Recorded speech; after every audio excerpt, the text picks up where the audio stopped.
يا معاشر المسلمين وزمرة المؤمنين رحمكم الله، روي عن أبي هريرة رضي الله عنه أنه قال رسول الله صلى الله عليه وسلم: إذا قلت لصاحبك يوم الجمعة أنصت والإمام يخطب فقد لغوت، أنصتوا واسمعوا وأطيعوا رحمكم الله، أنصتوا واسمعوا وأطيعوا رحمكم الله، أنصتوا واسمعوا وأطيعوا رحمكم الله لعلكم ترحمون.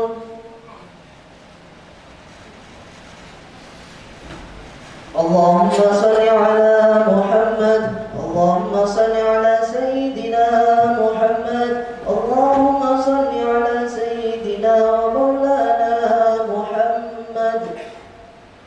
Assalamualaikum warahmatullahi wabarakatuh. Alhamdulillahil malikid dayyan, wassalatu wassalamu ala Sayyidina Muhammadin Sayyidi waladi Adnan wa ala alihi wa sahbihi wa tabi'ihi ala marri zaman. Ashhadu an la ilaha illallah wahdahu la syarika lah, al-munazzah 'anil jismiyyati wal jihati wal zaman wal makan. Wa ashhadu anna sayyidana Muhammadan abduhu wa rasuluhu alladhi kana khuluquhul Qur'an. Amma ba'd, fa ya ibadur rahman, fa inni usikum wa nafsi bi taqwallahil mannan al-qa'il fi kitabihil Qur'an: ma afa Allahu ala rasulihi min ahlil qura falillahi wa lirrasuli wal qurba wal yatama wal masakin wa bis sabil kay la yakun dulah bainal awliya minkum wa ma ataakumur rasul fakhudhuhu wa ma nahakum anhu fantahu wattaqullah innallaha syadidul iqab. Shadaqallahul azim. Ma'asyiral hadirin jamaah Jumat rahimakumullah. Pada kesempatan yang mulia dan berbahagia ini, marilah kita senantiasa menjaga dan meningkatkan ketakwaan kita kepada Allah Subhanahu wa taala dengan sebenar-benarnya takwa, dalam artian menjalankan perintah Allah dan menjauhi segala apa yang menjadi larangan Allah Subhanahu wa taala. Dengan meningkatkan ketakwaan, maka kita telah menjalankan suatu ikhtiar atau upaya kita untuk menjadi sebaik-baiknya hamba Allah Subhanahu wa taala, sebagaimana disebutkan dalam firman-Nya Al-Qur'an surat Al-Hujurat ayat yang ke-13, inna akramakum indallahi atqakum. Sesungguhnya yang paling mulia di antara kamu di sisi Allah Subhanahu wa taala adalah orang yang paling bertakwa. Jamaah rahimakumullah. Ajaran Islam tidak hanya memperhatikan sisi ubudiyah belaka antara hamba dengan Allah Subhanahu wa taala saja, akan tetapi pedoman-pedoman yang menyangkut hubungan kemanusiaan, kenegaraan, ketahanan dan pertahanan, pengelolaan sumber daya hingga ekonomi pun menjadi bagian dari ajaran Islam. Memang Islam tidak mengatur secara khusus, secara spesifik terhadap semua hal, terkhusus aturan-aturan duniawi yang berkaitan dengan kehidupan antar manusia, antar negara dan antar bangsa. Akan tetapi ada nilai-nilai luhur dan baik yang terkandung di dalam ajaran Islam. Salah satunya adalah anjuran pemerataan ekonomi yang terkandung di dalam Al-Quran. Jamaah rahimahumullah, sebagaimana yang kita tahu bahwa negara kita sedang menerapkan satu kebijakan pemerataan ekonomi demi tercapainya pengentasan terhadap kemiskinan dan ekonomi yang berkelanjutan. Dengan kebijakan seperti ini, maka pertumbuhan, pemerataan dan stabilitas ekonomi tumbuh dan saling memperkuat. Tidak ratanya pertumbuhan dan perkembangan ekonomi di setiap daerah disebabkan oleh terbatasnya kepemilikan aset misalnya, kemampuan mengelola sumber daya, tidak adanya fasilitas berupa teknologi, pembiayaan pasar, serta diskriminasi. Dengan hambatan-hambatan tersebut, jamaah yang dirahmati Allah, maka ekonomi akan beredar pada segelintir penguasa dan pemilik modal belaka. Sedangkan orang-orang yang rentan dan masuk dalam kategori tidak mampu akan tertinggal, bahkan semakin tertindas, miskin dan semakin miskin. Na'udzubillah min dzalik. Jamaah yang dirahmati Allah, problematika tidak ratanya pertumbuhan ekonomi ini dapat diatasi dengan redistribusi lahan, subsidi dari pemerintah, dan juga penambahan fasilitasi yang dapat menunjang gerak serta pengelola masyarakat terhadap akses yang mereka miliki. Indonesia sebagai negara mayoritas Muslim sudah saatnya sadar akan perlunya tindakan pemerataan ekonomi, baik dengan program pemerintah maupun tindakan langsung masyarakat di wilayahnya masing-masing. Tindakan pemerataan ekonomi ini sesuai dengan firman Allah Subhanahu wa taala di dalam surat Al-Hasyr ayat yang ke-7. A'udzu billahi minasyaitonir rajim. Ma afa Allahu ala rasulihi min ahlil qura falillahi walil rasuli walil qurba wal yatama wal masakin wa bis sabil kay la yakuna dula bainal aghniya'i minkum wa ma ataakumur rasul fakhudhuhu wa ma nahakum anhu fantahu wattaqullah innallaha syadidul iqab. Yang artinya kurang lebih demikian. Apa saja harta yang diperoleh tanpa peperangan yang dianugerahkan Allah kepada Rasulnya dari penduduk beberapa negeri adalah untuk Allah, untuk Rasul Allah, untuk kerabat Rasul, anak yatim, orang miskin, dan orang yang dalam perjalanan fi sabilillah. Demikian agar harta itu tidak hanya beredar di antara orang-orang kaya saja di antara kamu.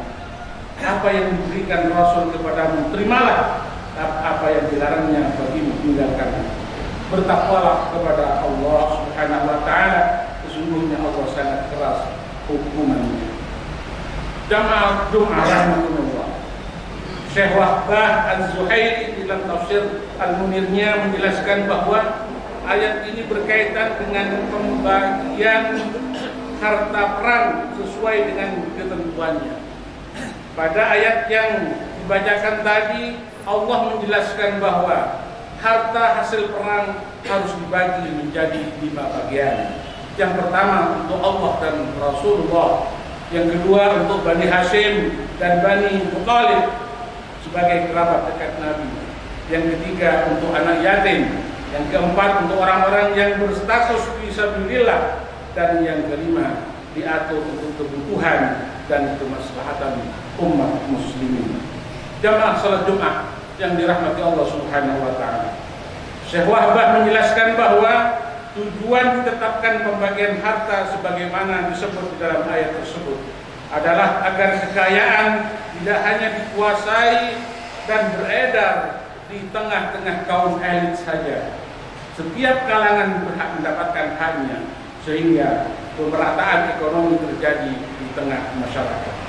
Keterangan ini sebagaimana disebut Syekh Wahbah dalam tafsirnya لئلا يكون تداول الأموال محصورا بين الأغنياء ولا يصيب الفقراء منه شيء فيضرب الأغنياء الفقراء ويقسمونه بينهم وهذا مبدأ إغناء الجميع وتحقيق السيولة للكل.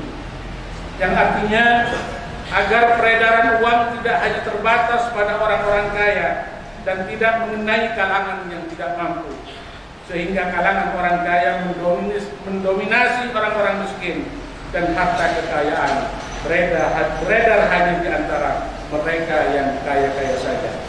Praktek pembagian seperti ini adalah prinsip pemerataan dan penyaluran ekonomi bagi setiap orang.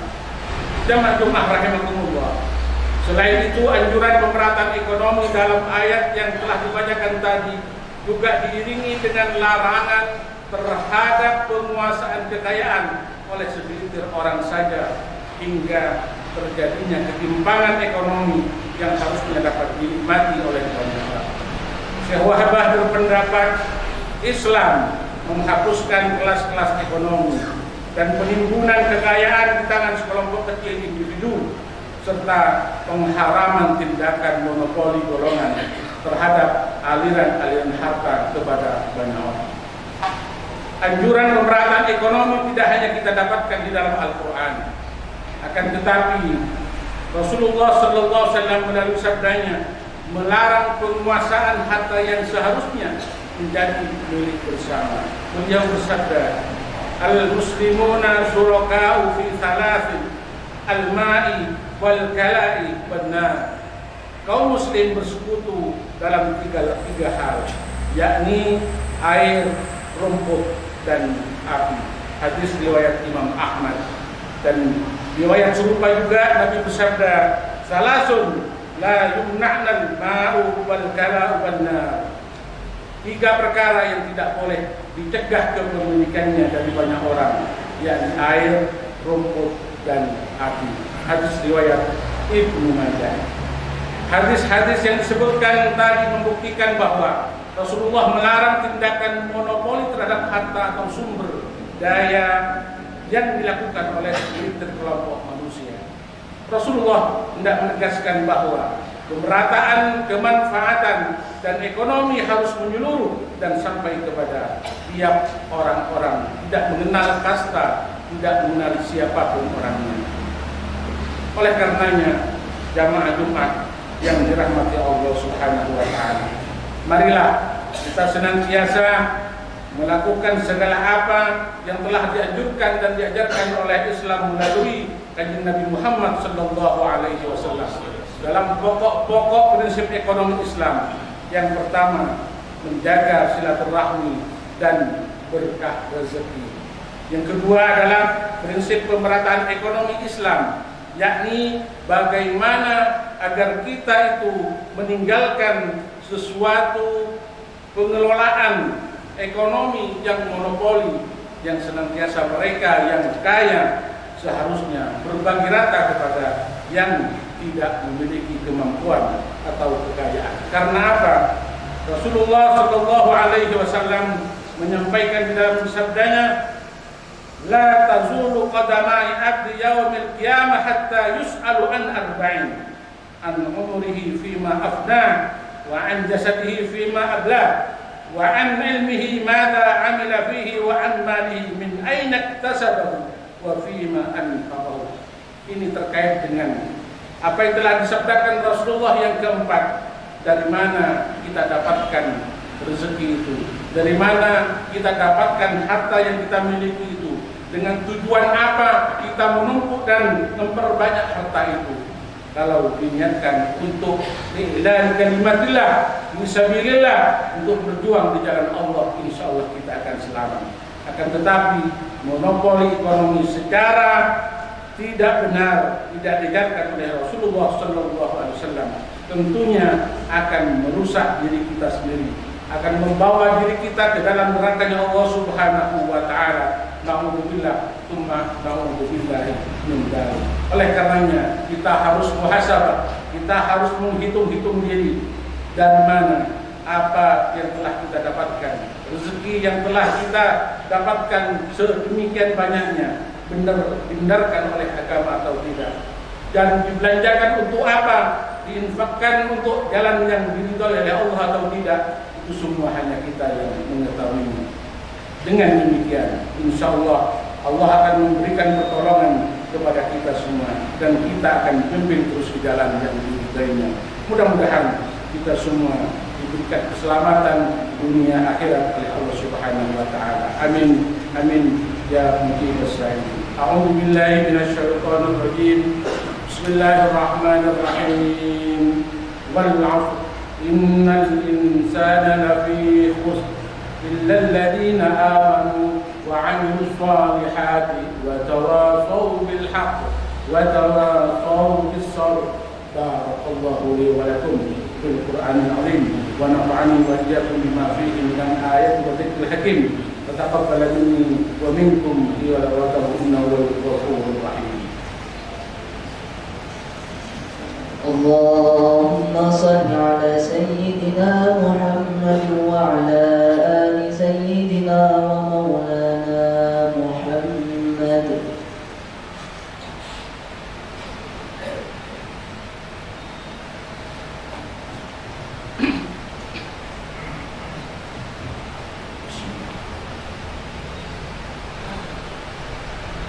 Alhamdulillah hamdan katsiran kama amara. Asyhadu an la ilaha illallah wahdahu la syarika lahu wa asyhadu anna sayyidina Muhammadan abduhu wa rasuluhu alladzi la nabiyya wa la rasula ba'd. Allahumma shalli wa sallim wa barik ala sayyidina Muhammad wa ala alihi wa ashabihi wa man tabi'ahum bi ihsan ila yaumil qiyamah. Amma ba'd, fa ya ayyuhan nas أوصيكم ونفسي بتقوى الله وفاز بالتقوى. قال الله تعالى إن الله وملائكته يصلون على النبي يا أيها الذين آمنوا صلوا عليه وسلموا تسليما.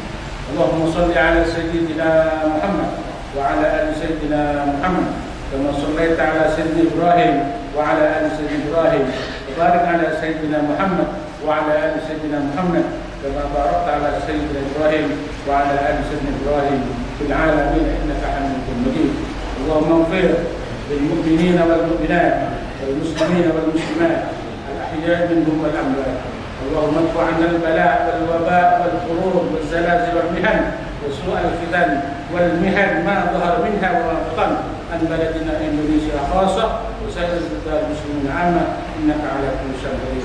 ربنا هب لنا من أزواجنا وذرياتنا قرة أعين واجعلنا للمتقين إماما. ربنا آتنا في الدنيا حسنة وفي الآخرة حسنة وقنا عذاب النار.